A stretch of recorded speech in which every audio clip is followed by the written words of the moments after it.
Bible సువార్త మత్తయి 19:12లో యేసు ఏమంటున్నాడంటే, మీరు వీలైతే మీ సామాన్ని కోసేసుకుంటే స్వర్గానికి వెళ్ళొచ్చు.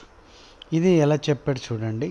యేసు మత్తయి 19:12లో, తల్లి గర్భము నుండి నపుంసకులుగా పుట్టిన వారు గలరు, మనుషుల వలన కలుగు చేయబడిన నపుంసకులు గలరు, పరలోక రాజ్యమును నిమిత్తము తమను తామే నపుంసకులుగా చేసుకొనిన నపుంసకులను కూడా గలరు.